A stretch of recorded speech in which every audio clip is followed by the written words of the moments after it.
হাতে গামছা আর হলে হাত করা নিয়ে আসতো। গামছা অন্ত চোখ বাঁধার জন্য, আর হাত করা তো নিয়ে আসতো হাত বাঁধার জন্য। এইভাবে প্রত্যেকেই চোখে গামছা পেঁচিয়ে বন্ধ করে হাত করা পরিয়ে মানে টর্চার করার জন্য তাদের যে গোপন আস্থান আছে সেখানে নিয়ে যেত।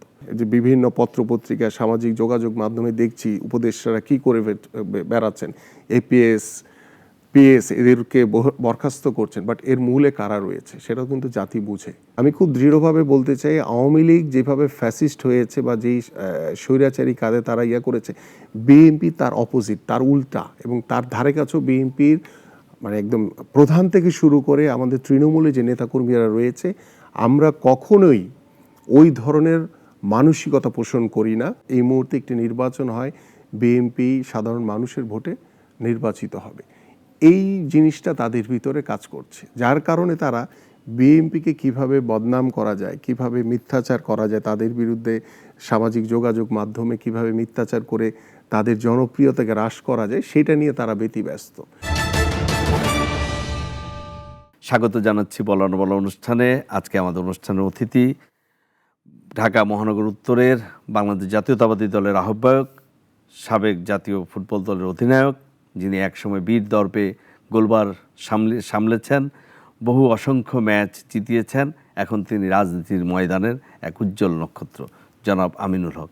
আপনাকে স্বাগত জানাচ্ছি আজকের অনুষ্ঠানে। আপনাকে ধন্যবাদ। দীর্ঘদিন ধরে আপনি রাজনীতির সাথে জড়িত এবং নিজের যোগ্যতায় আজকে আপনি বাংলাদেশ জাতীয়তাবাদী দলের সবচেয়ে যে কঠিন সময়টা গেছে সেই সময় থেকে ঢাকা মহানগর উত্তরে আপনাকে আমরা দেখেছি আন্দোলনে, বিভিন্ন সময় আপনি স্বৈরাচার সরকারের যে নিপীড়নের শিকার হয়েছেন, এবং আপনার মধ্যে সবসময় ধীর স্থিরতা আমরা দেখেছি। তো আমি শুরুতেই খুব একটা প্রশ্ন করতে চাই যে আপনার অঞ্চলে কিছুদিন আগে এনসিপি দাবি করেছে যে আপনার অঞ্চলের লোকজন পরোক্ষভাবে আপনাকে দায়ী করে বলেছে যে এনসিপি মানে যে ছাত্রদের যে সংগঠন তাদের ছেলেমেয়েদের উপরে হামলা করেছে আপনারই প্ররোচনা, এরকম কি আসলে কোনো কিছু? আমি আসলে বিষয়টা জানতামই না। আমি এটা জেনেছি প্রায় রাত 11টার পরে। আচ্ছা, হ্যাঁ, রাত 11টার পরে জেনেছি। পরে আমাকে বলা হইলো যে এনসিপি গিয়ে আপনার থানাও ঘেরাও করেছে, তারা থানার ভিতরে বিষয়টা নিয়ে খুব উত্তেজনা করছে। তো আমি বললাম যে আমাদের বিএনপির লোকজন কোথায়? বললো যে তারা বাইরে আছে। তো বলছি আমাদের বিএনপির তো এখানে কোনো কাজ নাই। তো পরে আমি সবাইকে সরিয়ে দিলাম, এবং এনসিপির যারা নেতা ছিল আমাদের আদিপ সহ আরও অনেকে ফোন দিয়ে বললো যে ভাইয়া এটাকে একটু মিনিমাইজ করে দেন। আমি বলছি ঠিক আছে, আমি তো বিষয়টা জানি না। তো পরে আমি বললাম যে আমি পরে জানবো, বাট এখানে যাতে কোনো বিশৃঙ্খলা না হয়। বাট বিষয়টা পরে যখন আমি শুনলাম, বিষয়টা ছিল একটা মেইলি একটা ঘটনা। হ্যাঁ, মেইলি একটা ঘটনাকে কেন্দ্র করে ওদেরই দুইজন ছাত্র ওরা নিজেরা মারামারি করেছে বেসিক্যালি।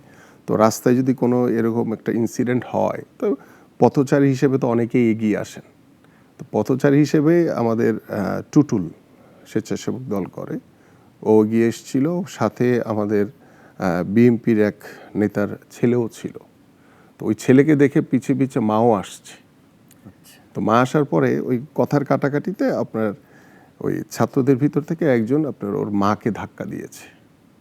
তো পরে মাকে ধাক্কা দিলে ছেলে তো নর্মালি থাকার কথা না, ওই ছোট্ট একটাকে ইস্যু করেই এই ঘটনাটা ঘটেছে বেসিক্যালি। বাট আমি শুনেছি রাত 11টার দিকে। তো শোনার পরে তাৎক্ষণিকভাবে এটাকে যা করণীয় আছে করেছে, এবং পাশাপাশি ওরা বোধহয় একটা মানে যাদেরকে নিয়ে ঘটনা, এখানে মাহিন নামে বোধহয় একটা ছেলে ছিল যে সাবেক ছাত্রলীগের, এখন সে মানে এনসিপি নেতা বা তাদের কি ছাত্র সংগঠন এরকম কিছুর নেতা বলছে আর কি।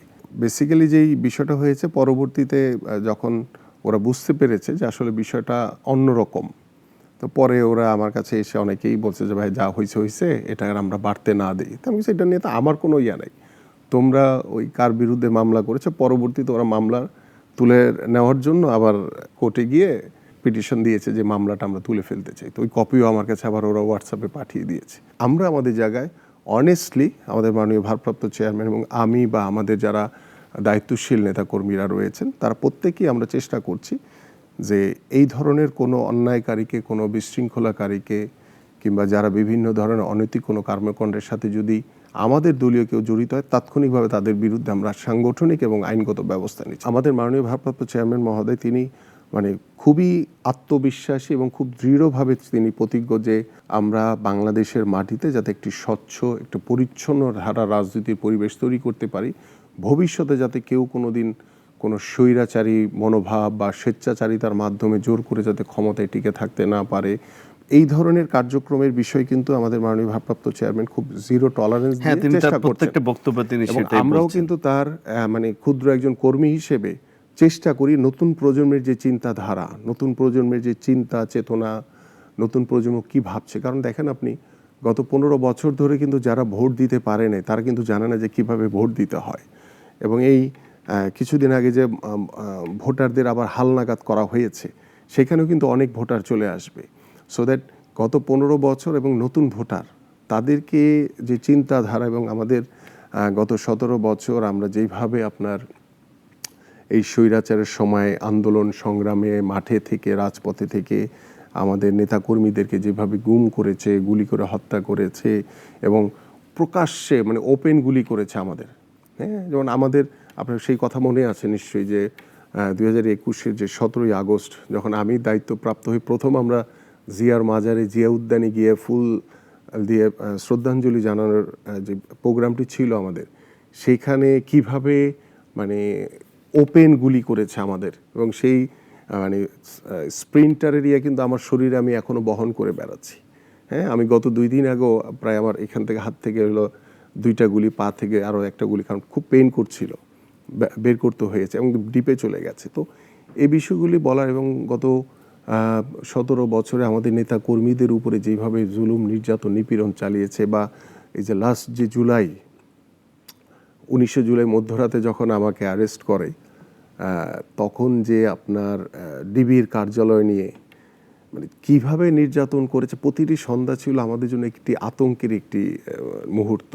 সন্ধ্যা হলেই দেখতাম যে ডিবির যারা এসআই বা সাম্বডি যারাই ছিল যে হাতে গামছা আর হাত করা নিয়ে আসতো, গামছা তো চোখ বাঁধার জন্য আর হাত করা তো নিয়ে আসতো হাত বাঁধার জন্য।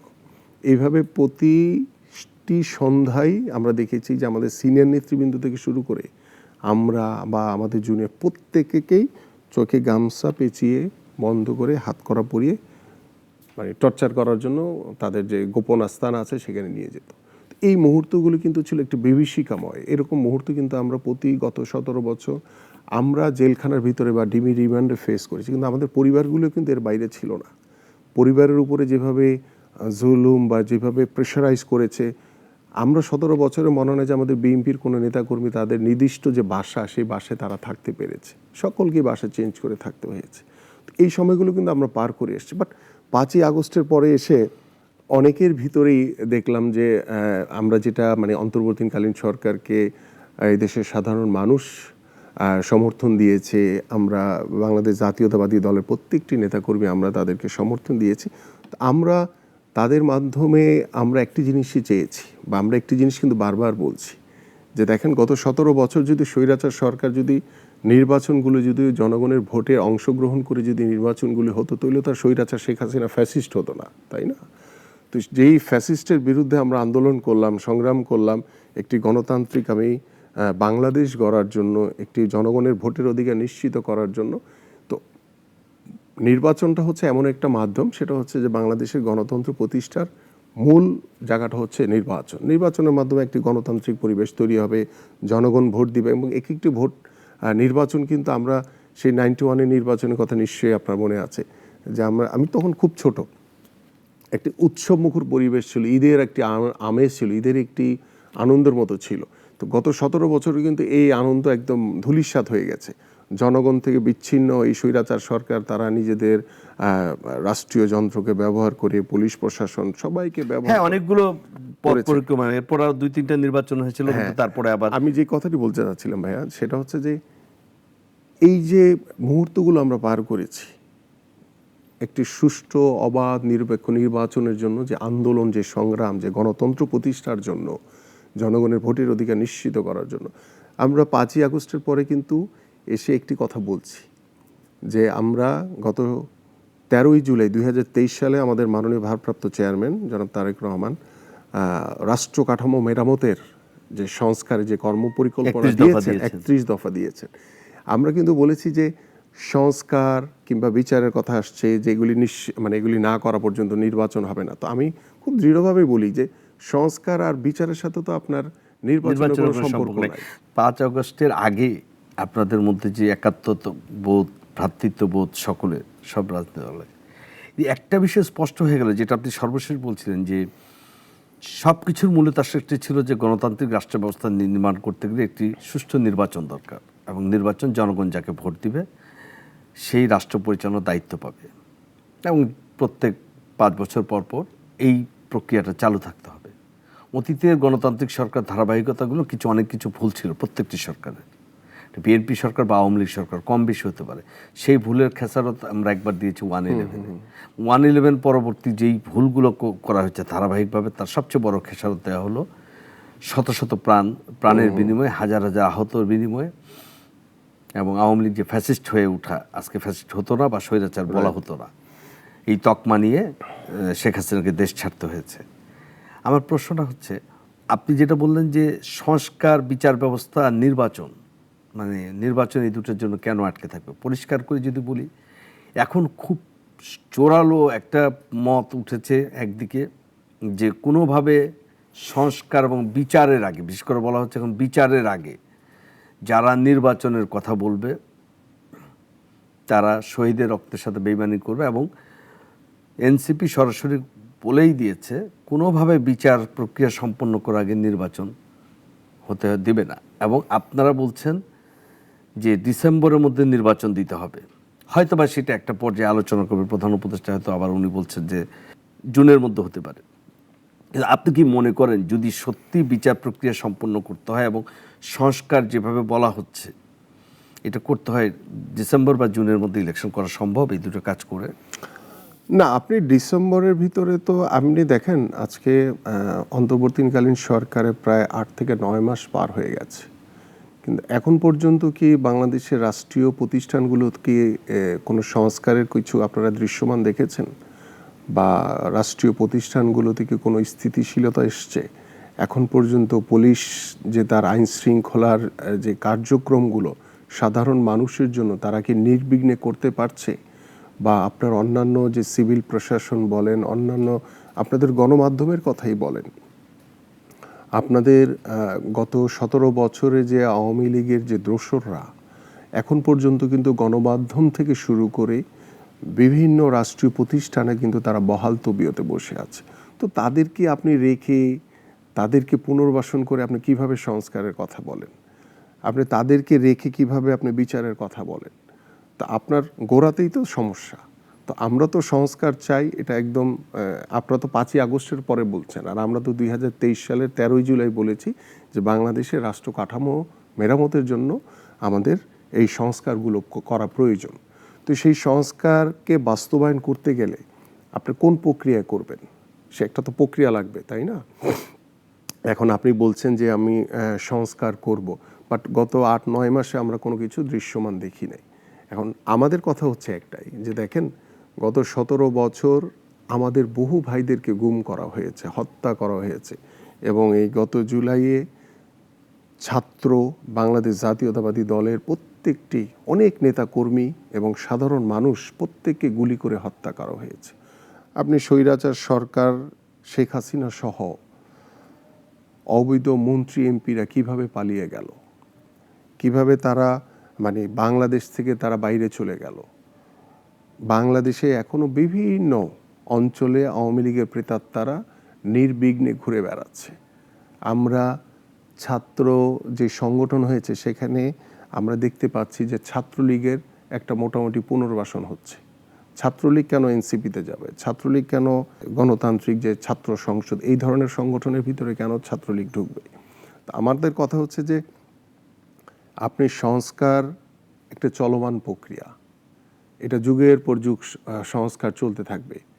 এটা একটা নির্বাচনের পরও সংস্কার চলবে। আর বিচার যে ব্যবস্থা বলছেন, আমাদের বাংলাদেশের প্রেক্ষাপটে যে বিচার বিভাগের যে কার্যক্রম, আমরা গত মানে স্বাধীনতার পরবর্তী থেকে আজ পর্যন্ত 53 বছর পার হতে চলেছে, আমরা ছোট্ট একটি মানে ছোট মানে মানুষের যে সামাজিক কোনো মামলা থাকলেও সেটাও দেখা যায় যে বছরের পর বছর লেগে যায়। আর আপনি একজন ফ্যাসিস্টের বিচার করবেন, আপনি রাতারাতি বিচার করে ফেলবেন, এটা কিভাবে সম্ভব? সব কিছুই তো আইনি প্রক্রিয়ার ভিতরে করতে হবে। যে 17 বছর একটি আওয়ামী সরকার কিভাবে ফ্যাসিস্ট হয়েছে, সে ফ্যাসিস্ট হয়েছে এই কারণে সে ক্ষমতার মোহে পড়ে কিভাবে জনগণকে বিচ্ছিন্ন রেখে, কারণ জানে যে জনগণ যদি ভোট দেয় তাহলে তারা ক্ষমতায় আসতে পারবে না, সেটাই। জনগণকে বিচ্ছিন্ন রেখে সে জোর করে রাষ্ট্রীয় প্রতিষ্ঠান বিভিন্ন মেকানিজম করে ওই বিভিন্ন প্রশাসনের ভিতরে আওয়ামীকরণ করে দলীয়করণ করে, মানে রাষ্ট্রীয় প্রত্যেকটা প্রতিষ্ঠানে দলীয়করণ করে সে জোর করে ক্ষমতায় বসেছিল। এখন 5ই আগস্টের পরে যখন অন্তর্বর্তীকালীন সরকারকে দেশের মানুষ সমর্থন দিয়েছে, বাংলাদেশ জাতীয়তাবাদী দলের নেতাকর্মীরা সমর্থন দিয়েছে, এখন এই অন্তর্বর্তীকালীন সরকারের ভিতরে একটি গোষ্ঠী বা কিছু উপদেষ্টার ভিতরে ক্ষমতার মোহে পেয়ে বসছে। তারা ক্ষমতার মোহে পেয়ে বসে এবং কি কি হচ্ছে আপনারা দেখছেন যে 17 বছর যদি স্বৈরাচার হাসিনার যে দুর্নীতি বা তার যে ফ্যাসিস্ট আচরণের জন্য যদি তাদের বিচার হয়, তো যারা আজকে বর্তমানে এখানে আছেন, যে বিভিন্ন পত্রপত্রিকা সামাজিক যোগাযোগ মাধ্যমে দেখছি উপদেষ্টারা কি করে বেড়াচ্ছেন, এপিএস পিএস এদেরকে বরখাস্ত করছেন, বাট এর মূলে কারা রয়েছে সেটাও কিন্তু জাতি বুঝে, এটা সাধারণ মানুষ বুঝে। তো আপনাদের ভিতরে ক্ষমতার মোহে এসে যদি আপনারা বলেন যে না সংস্কার এবং বিচারের পরে নির্বাচন হবে, তার মানে কি আপনারা আরও দীর্ঘদিন থাকতে চান ক্ষমতায়? তো দীর্ঘদিন থাকতে গেলে তো ওই স্বৈরাচার হাসিনার আপনাদের ভিতরে পার্থক্যটা কোথায়? এই জন্য তো মানুষ জীবন দেয় নাই, এই জন্য তো মানুষ এত বছর এই স্বৈরাচারের বিরুদ্ধে সংগ্রাম করে নাই। বলছেন যে কোনোভাবে জুনের পরে তারিখ যাবে না, তারপরে জুন পর্যন্ত আপনারা কি সেটা মানে মানতে সমস্যা আছে কিনা, বা যদি উনি যেহেতু বলছেন যে জুনের পরে যাবে না, কিন্তু আবার বলছেন যে রাজনৈতিক ঐক্যমত লাগবে সংস্কারের বিষয়ে। আমরা তো বারবারই বলছি, বাংলাদেশ জাতীয়তাবাদী দলের ভারপ্রাপ্ত চেয়ারম্যান জনাব তারেক রহমান তিনি কিন্তু বারবার বলেছেন একটি কথা, যে আমরা সবার আগে গত 17 বছর স্বৈরাচার ফ্যাসিস্ট হওয়ার অন্যতম কারণ ছিল যে তত্ত্বাবধায়ক সরকার ব্যবস্থা বাতিল করে দেওয়া। তিনি সেটা সংযোজন করার কথা বলেছেন সংবিধানে।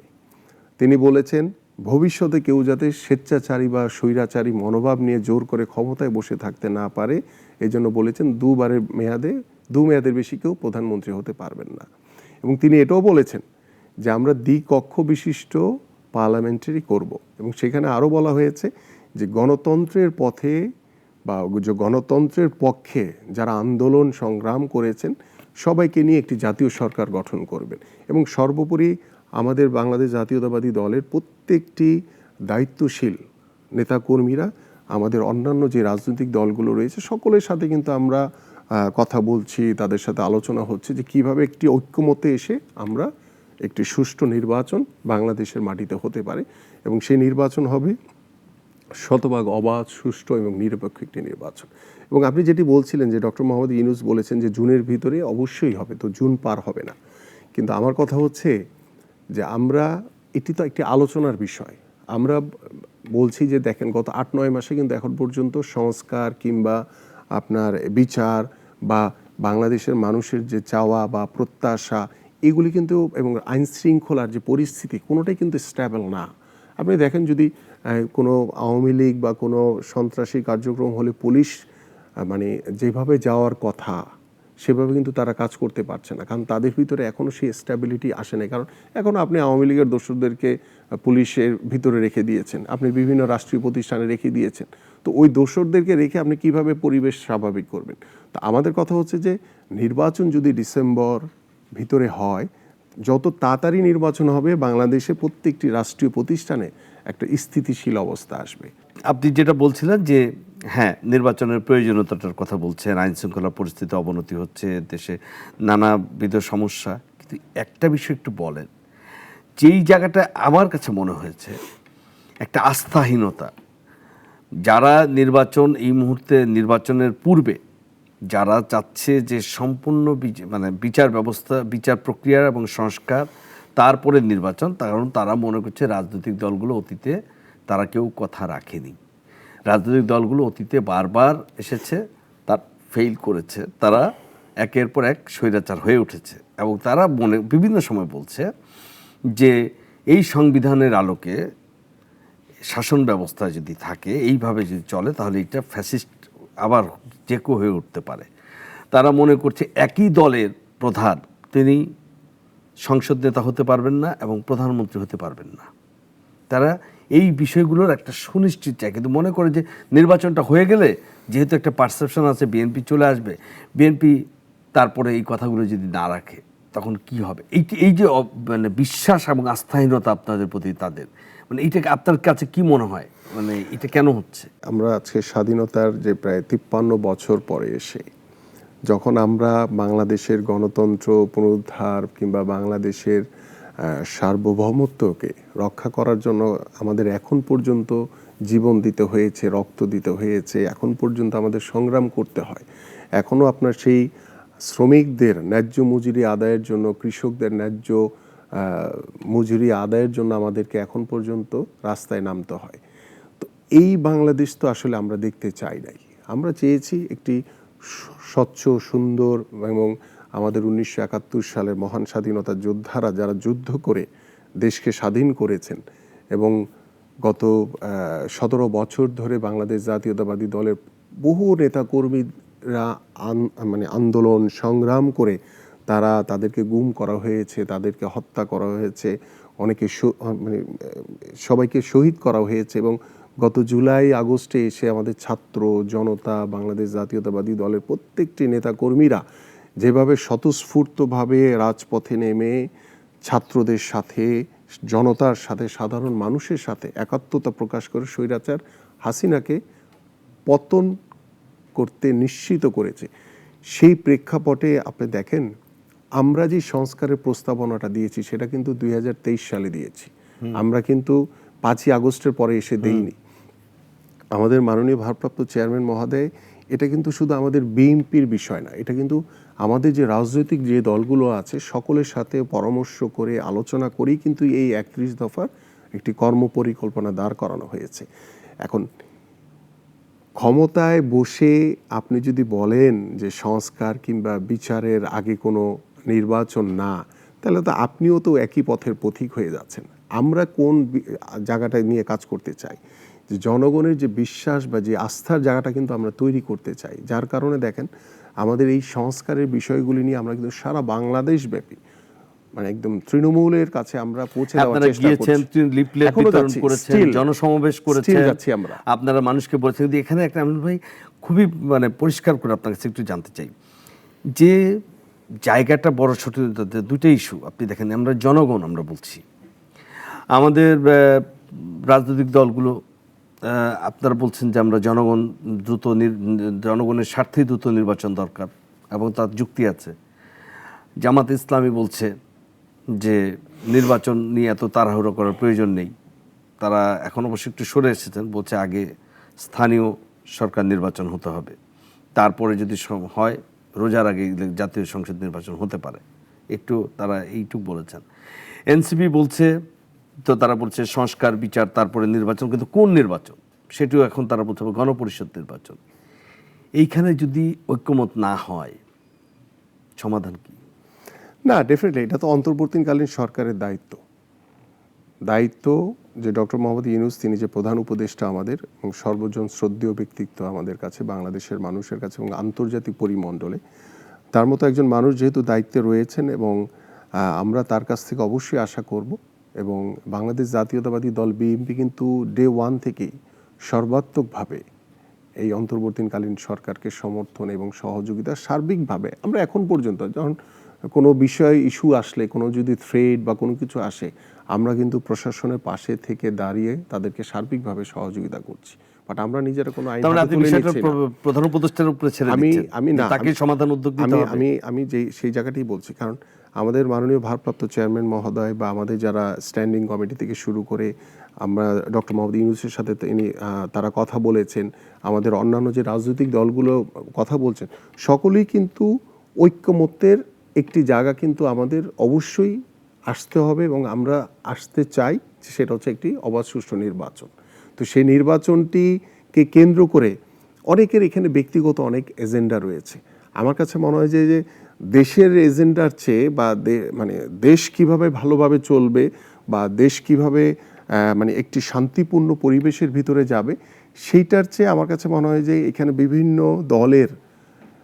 বিভিন্ন দলের যারা নতুন বা যারা মানে ইসলামিক দলগুলোর ভিতরে কিছু আছে যে তারা তাদের ব্যক্তিগত এজেন্ডাকে বাস্তবায়ন করার চেষ্টা করছে। এবং সবচেয়ে বড় বিষয় যেটি, যে বাংলাদেশের সর্ববৃহৎ দল হচ্ছে বিএনপিকে বিভিন্নভাবে মিডিয়া ট্রায়ালের মাধ্যমে কিন্তু বিভিন্ন প্রোপাগান্ডা বা বিভিন্নভাবে একটা মিথ্যাচারের ভিতর দিয়ে যেতে হয়।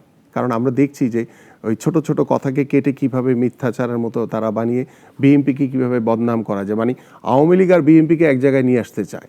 বাট আমি খুব দৃঢ়ভাবে বলতে চাই, আওয়ামী লীগ যেভাবে ফ্যাসিস্ট হয়েছে বা যেই স্বৈরাচারী কাজে তারা করেছে, বিএনপি তার অপোজিট, তার উল্টা। এবং তার ধারে কাছেও বিএনপির মানে একদম প্রধান থেকে শুরু করে আমাদের তৃণমূলে যে নেতাকর্মীরা রয়েছে, আমরা কখনোই ওই ধরনের মানসিকতা পোষণ করি না।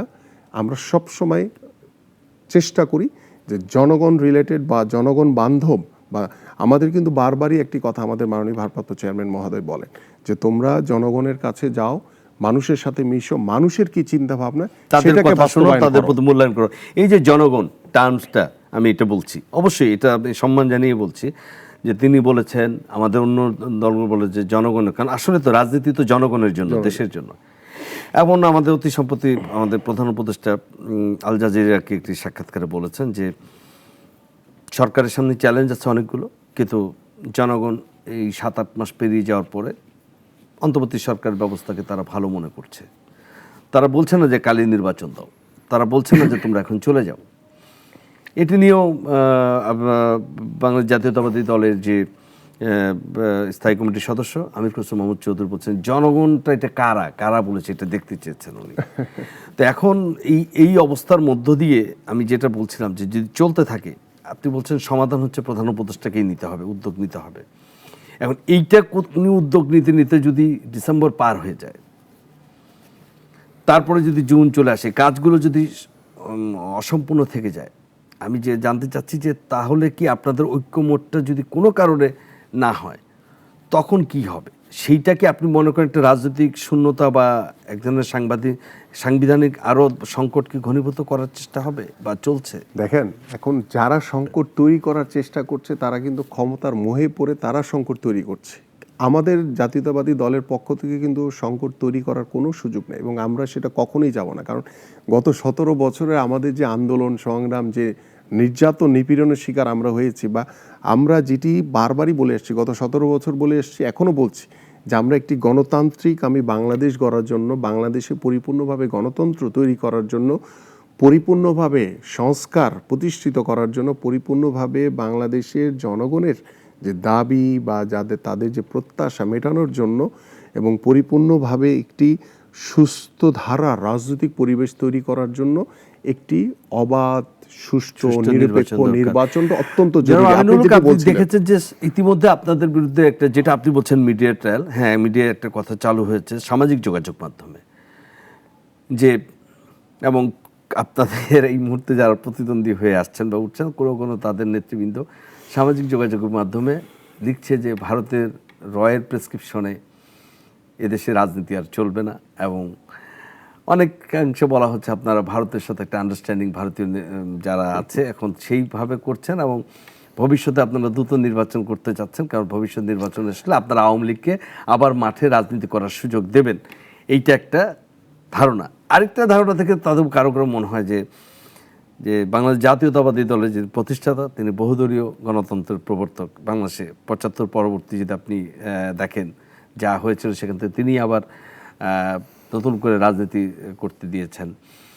তো সেখানে তখন মনে করে যে সেক্ষেত্রে আওয়ামী লীগকে আপনারা এই কারণে নিষিদ্ধ করতে চাচ্ছেন না, আপনারা আওয়ামী লীগের নিষিদ্ধের দাবি তোলেন নাই, এবং আগামী 2 তারিখ এনসিপি যেটা আওয়ামী লীগের নিষিদ্ধের জন্য দাবি তুলছে, সে কারণে আপনাদের প্রতি তাদের সন্দেহ আর ঘনীভূত। আপনারা শাহাবুদ্দিন সাহেবকে, রাষ্ট্রপতি শাহাবুদ্দিনকে সরাতে দেন নাই, আপনারা অনেকগুলো কাজে তাদেরকে বাধা দিয়েছেন। তারা কি করে বিশ্বাস রাখে? দেখেন, আমরা যতটুকু না করছি তার চেয়ে বেশি করছে ছাত্ররা।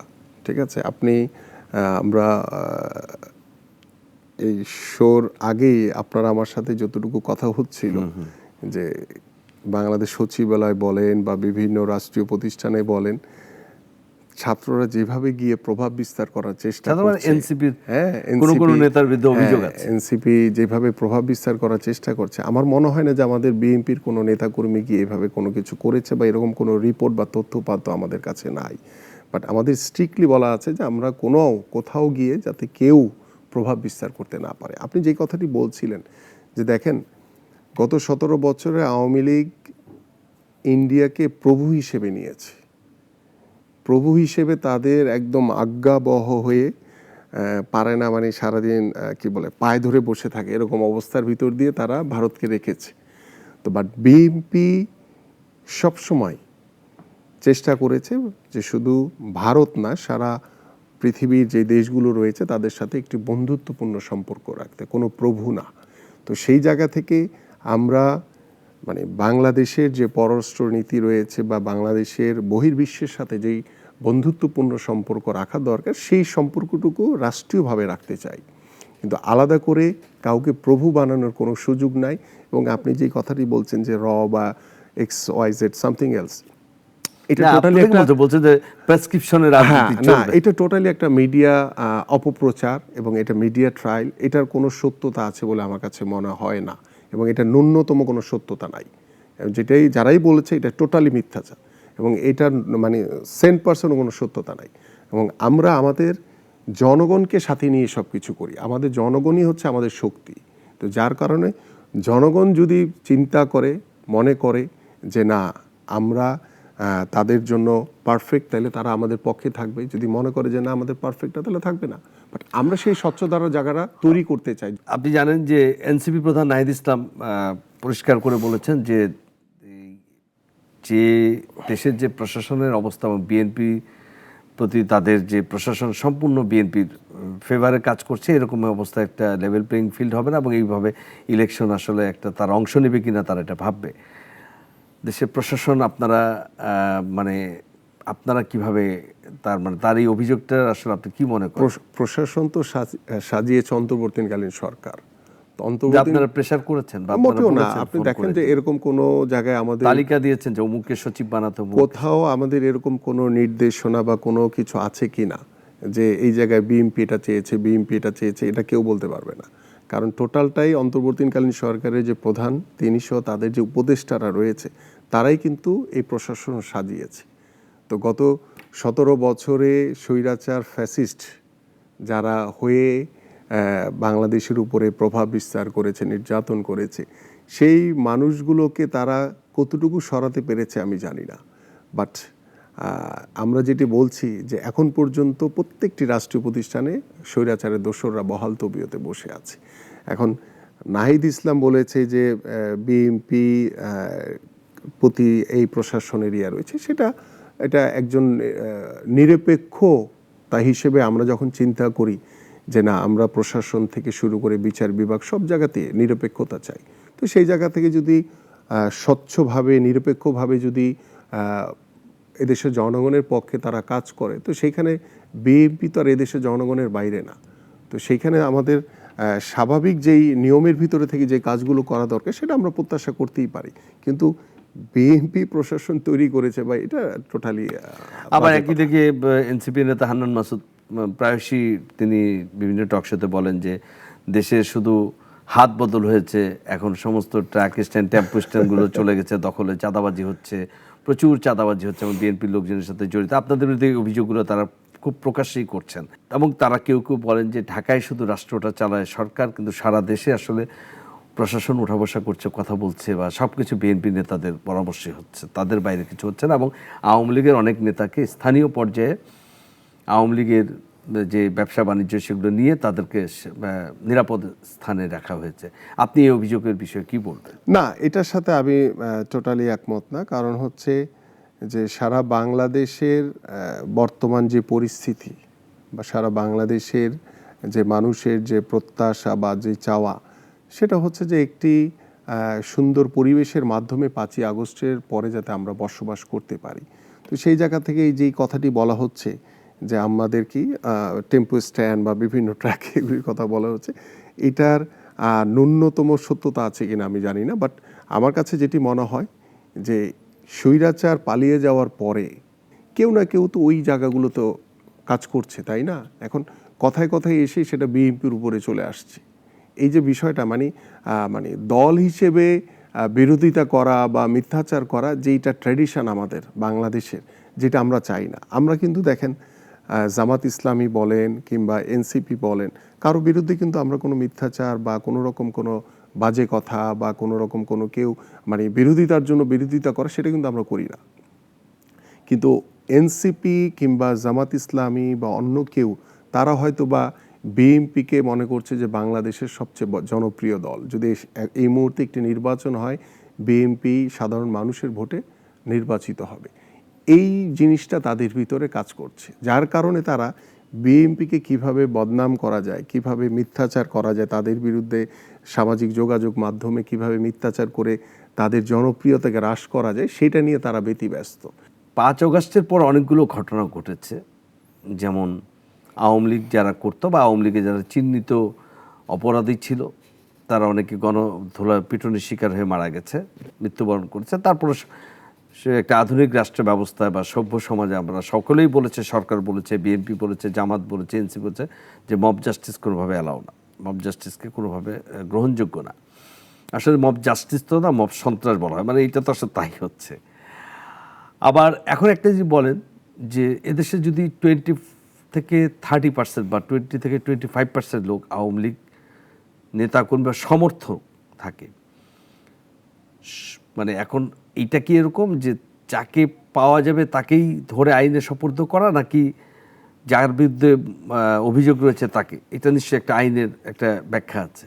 আমি শুধু একটু জিজ্ঞেস করছি যে গত 29 তারিখের কথা বলবো, একজন টেলিভিশন অভিনেতা সিদ্দিক রহমান, তিনি সমর্থক কোনো একটা কাজে বের হয়েছিলেন, তাকে সেখানে আপনারই দলের একটা অঙ্গ সংগঠন ছাত্র দলের যে পরিচয় দিয়ে তাকে যেভাবে, মানে তাকে নিয়ে তার বিরুদ্ধে অবশ্যই তার বিরুদ্ধে একটা অভিযোগ সম্ভবত গুলশান থানায় আছে। তো পুলিশ যেটা ধরলো না, বা যদি পুলিশে নিয়ে ধরে দেয়া, কিন্তু যেভাবে ধরেন এটা সামাজিক যোগাযোগ মাধ্যমে ব্যাপক একটা ছড়িয়েছে, তো এইটা কি আসলে আপনাদের দলের অবস্থান নাকি না এটা আসলে বিচ্ছিন্ন ঘটনা, কোনটা বলবেন? স্বৈরাচারের যে অবৈধ মন্ত্রী ছিল কাদের, তিনি কিন্তু বলেছিলেন কি, যদি মানে আওয়ামী লীগের পতন হয় তাহলে মিনিমাম 5 লাখ লোক মারা যাবে, বলেছিলেন না তিনি ওপেন মিডিয়াতে? বাট 5 তারিখের পরে কি একটি লোককে এভাবে মারা হয়েছে, নাকি এরকম কোনো দৃশ্যমান কোনো কিছু আপনারা দেখেছেন? না, ঢাকায় একটা ঘটেছিল, ঢাকা বিশ্ববিদ্যালয়ে যে ভাত খেতে চেয়েছিল। হ্যাঁ, আমি একটু বলি, এই ধরনের কোনো দৃশ্যমান কিন্তু পরিস্থিতি হয়নি। এবং আমাদের দলের ভারপ্রাপ্ত চেয়ারম্যান জনাব তারেক রহমান অত্যন্ত দৃঢ় হাতে আমাদেরকে যেভাবে নির্দেশনা দিয়েছেন, আমরা অত্যন্ত সহনশীল, ধৈর্যশীল হয়ে, এবং এটা রাষ্ট্রের সিদ্ধান্তের উপরে আমরা ছেড়ে দিয়েছি, যেটা রাষ্ট্র তাদের বিচার করবে, তাদেরকে আইনের আওতায় আনবে। তো সেই জায়গা থেকে আপনার এই সিদ্দিকের যে কথাটি বললেন, আমরা কিন্তু দেখেছি যে কোনো রকম কোনো বিশৃঙ্খলা 5ই আগস্টের পরে মানে বিভিন্ন জায়গায় আওয়ামী লীগ ধরো, বাসায় যাও, এই করে, এরকম কোনো পরিস্থিতি কিন্তু হয় নাই। এবং সিদ্দিকের যে বিষয়টা বললেন, এই সিদ্দিককে কেন্দ্র করে গত 3-4 দিন আগে গুলশান থানায় একটি মামলা হয়েছিল, বাট এই সিদ্দিকের নামে কিন্তু হত্যা মামলা রয়েছে। এবং সে প্রকাশ্যে বিএনপি থেকে শুরু করে সে প্রকাশ্যে আওয়ামী লীগের পক্ষে ব্যাপকভাবে সমর্থন দিয়েছে, এবং সে বিএনপির আমাদের চেয়ারম্যানকে নিয়ে উনি অনেক গালমন্দ করেছেন, সেটাও বলেছেন। আমি একটু শেষ করি। এবং গত 3-4 দিন আগে এই সিদ্দিককে পুলিশ ধরতে গিয়েছিল কোনো একটা ইনফরমেশনের মাধ্যমে, সেখানে গিয়ে ওইখানে ও যে পালাতে গিয়ে এখানে একটা ছোট্ট একটি ইনসিডেন্টও হয়েছিল, এবং সেই ইনসিডেন্ট উপলক্ষে একটি মামলা হয়েছে। পরে এটি বোধহয় পুলিশ নিজেরা আলোচনা করে এটাকে সমাধান করে দিয়েছে, ভুল বোঝাবুঝি হয়েছিল। তো সেই সিদ্দিককে ধরার জন্য কিন্তু পুলিশের কাছে আগে থেকে ইনফরমেশন ছিল। তো সেই জায়গা থেকে দেখেন, একটি আওয়ামী লীগের ফ্যাসিস্ট বা আওয়ামী লীগের যারা এই একজন সমর্থক হিসেবে বা সে দল থেকে নির্বাচন করতে চেয়েছিল আওয়ামী লীগের থেকে, তো এই ধরনের একজন অভিনেতার কাছ থেকে এই ধরনের মনোভাব কিন্তু আমরা কখনোই বাংলাদেশের মানুষ চায়নি। তো সেইখানে ছাত্র দলের ছেলেরা বা যারাই বলছে যে তারা ধরেছে, এখন ধরে পুলিশ যেহেতু এখন পর্যন্ত ঠিকমতো ফাংশন করছে না, যেই কাজটি পুলিশের করার কথা ছিল সেটি আমাদের ছাত্রদলের ছেলেরা করেছে। তো সেটাতে আমার কাছে মনে হয় না যে এটাতে খারাপ কোনো কিছু হয়েছে, বাট আমরা এমন কিছু করে নাই যেটা নিয়ে কোনো সমালোচনা করার কোনো সুযোগ আছে। সো দ্যাট আমরা যেটা চাই যে পুলিশের কাজ করুক, কারণ এটা আমাদের কাজ না। কারণ যারা আওয়ামী লীগের দোসর বা যারা আওয়ামী লীগের প্রেতাত্মা হিসেবে এখনও বিভিন্ন জায়গায় ঘুরে বেড়াচ্ছে বা যাদের বিরুদ্ধে মামলা রয়েছে, যারা অন্যায় করেছে, তাদেরকে পুলিশ এবং যারা প্রশাসনে রয়েছে তারা তাদেরকে খুঁজে আইনের মাধ্যমেই তাদেরকে ধরে নিয়ে আসুক। সেটা এটা আমাদের কাজ না। সম্প্রতি বাংলাদেশ জামাত ইসলামের আমির শফিকুর রহমান সাহেব লন্ডনে গিয়েছিলেন, বিএনপি চেয়ারপারসন বেগম খালেদা জিয়ার সঙ্গে তিনি বৈঠক করেছেন এবং ভারপ্রাপ্ত চেয়ারম্যান তারেক রহমানের সাথে বৈঠক করেছেন। এরপরে জামাতের সাথে যে আপনাদের 5 আগস্টের পরে এক ধরনের দূরত্ব বেড়েছে, সেই দূরত্বটা কিছুটা কমেছে বলে মনে হয় আপনার? এখানে আমি বিষয়টাকে অন্যভাবে একটু ব্যাখ্যা করতে চাই। আমাদের প্রিয় নেত্রী এবং আমাদের মাননীয় ভারপ্রাপ্ত চেয়ারম্যানের সাথে আমাদের জামাতের আমির দেখে এসেছেন একটি বন্ধুত্বপূর্ণ সম্পর্ক আদলে তিনি গিয়েছেন। বাট রাজনৈতিক যেই বিষয়টা রয়েছে, যে বিগত সময় আমরা দেখেছি যে বিভিন্ন সময় মানে রাজনৈতিক ভাবে জোট হয়েছে, বিভিন্ন রকম হয়েছে, বাট বিষয়টা কিন্তু এরকম না। আমার কথা হচ্ছে যে খুব স্পষ্ট যে আমরা প্রত্যেকটি রাজনৈতিক দলের সাথে সহমত পোষণ করে কিভাবে আমরা রাষ্ট্রটাকে ভালো রাখতে চাই, কিভাবে এদেশের মানুষকে ভালো রাখতে পারি। আমার ভালো লাগার জায়গাটা হচ্ছে বন্ধুত্ব সম্পর্ক হচ্ছে সেই রাষ্ট্রের জনগণের সাথে। রাজনৈতিকভাবে কারোর সাথে দেখা হলে, আপনার সাথে আমার দেখা হয়েছে, তার মানে এই না যে আপনার সাথে আমার একদম সখ্যতা তৈরি হয়ে গেছে, আপনার সাথে আমার তো কোনো দূরত্বই নাই। তাহলে সখ্যতা তৈরির বিষয়টা কেন আসবে?